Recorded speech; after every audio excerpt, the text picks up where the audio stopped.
Assalamualaikum warahmatullahi wabarakatuh. Saya Rini Zuleka dengan NIM 210035050.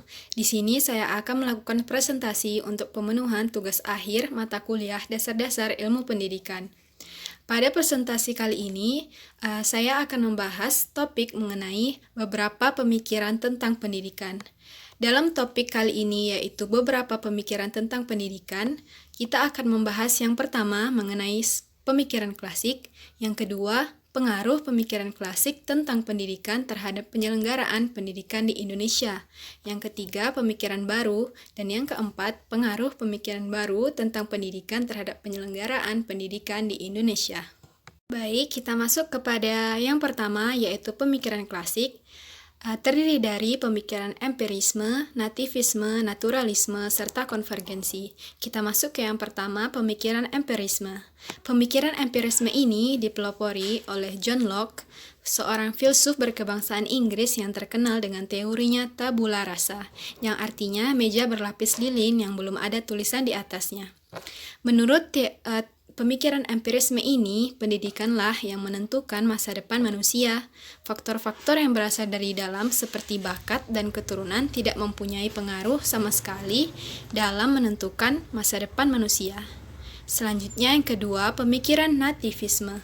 Pemikiran ini dipelopori oleh Arthur Schopenhauer, seorang filsuf berkebangsaan Jerman yang hidup pada tahun 1988 sampai 1880.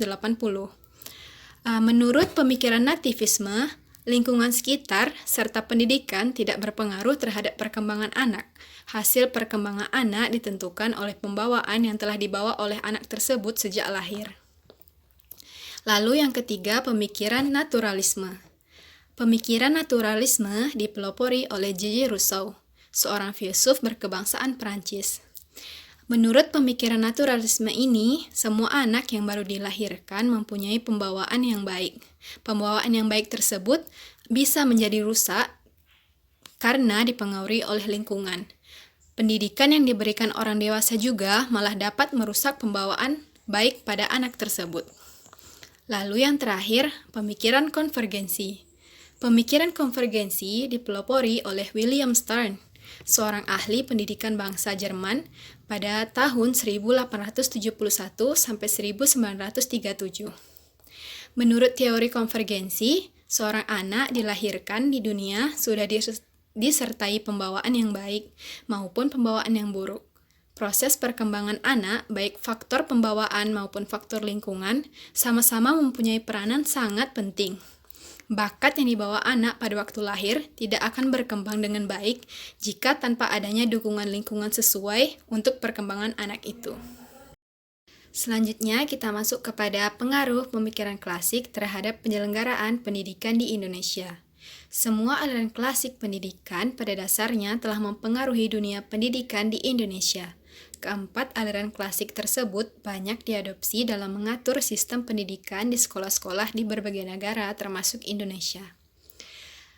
Pemikiran klasik tersebut diterima oleh pendidikan Indonesia dan dilakukan dengan pendekatan yang efektif serta fungsional, yakninya diterima sesuai dengan kebutuhan namun ditempatkan dalam latar pandangan yang konvergensi. Selanjutnya, pemikiran baru. Pemikiran baru terdiri dari yang pertama, pengajaran alam sekitar. Pemikiran pendidikan yang mendekatkan anak dengan sekitarnya ialah pemikiran pengajaran alam sekitar. Perintis gerakan ini antara lain V.R. Avinger tahun 1808 sampai 1888 dengan Hei Matkunde dengan nama pengajaran alam sekitar dan J. Linhart tahun 1959 sampai 1916 di Belanda dengan Het Volleleven dengan nama kehidupan senyatanya. Lalu selanjutnya yang kedua, pengajaran pusat perhatian. Ovid de Minat Delcroix tahun 1871 sampai 1932 dari Belgia adalah perintis dari pengajaran pusat perhatian dengan pengajaran melalui pusat-pusat minat. Lalu yang ketiga, sekolah kerja. Sekolah kerja ialah mementingkan pendidikan keterampilan dalam pendidikan. J.A. Comenius menekankan agar pendidikan mengembangkan pikiran ingatan, bahasa, dan tangan. C.H. Pestalozzi mengajarkan Bermacam-macam mata pelajaran pertukaran di sekolahnya. Lalu yang keempat, pengajaran proyek. Yang perlu ditekankan bahwa pengajaran proyek akan menumbuhkan kemampuan untuk memandang dan memecahkan persoalan secara komprehensif. Yang kelima, homeschooling. Homeschooling disebut sebagai sekolah mandiri atau model pendidikan alternatif selain sekolah. Yang keenam, sekolah alam. Sekolah alam adalah bentuk pendidikan alternatif yang menggunakan alam semesta sebagai tempat belajar, bahan mengajar, dan juga sebagai objek pembelajaran. Yang ketujuh, pendidikan berasrama atau boarding school. Pendidikan berasrama atau sekolah berasrama ialah lembaga pendidikan yang mana sebagian atau seluruh siswanya belajar dan tinggal bersama selama kegiatan pembelajaran. Lalu yang kedelapan, pendidikan inklusi. Pendidikan inklusi ialah sistem layanan pendidikan yang mensyaratkan anak berkebutuhan khusus belajar di sekolah-sekolah terdekat di kelas biasa bersama teman-teman seusianya. Selanjutnya, pengaruh pemikiran baru terhadap penyelenggaraan pendidikan di Indonesia.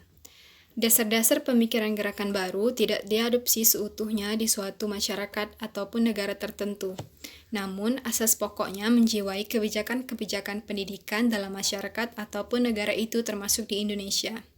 Contoh yang telah dikemukakan pada setiap paparan tentang pemikiran itu untuk Indonesia, penerapannya seperti muatan lokal dalam kurikulum untuk mendekatkan peserta didik dengan lingkungannya, berkembangnya sekolah kejuruan SMK, pemupukan semangat kerja sama multidisiplin dalam menghadapi masalah, dan sebagainya. Sekianlah presentasi mengenai beberapa pemikiran tentang pendidikan. Jika ada salah kata, saya minta maaf. Saya sudahi dengan wassalamualaikum warahmatullahi wabarakatuh.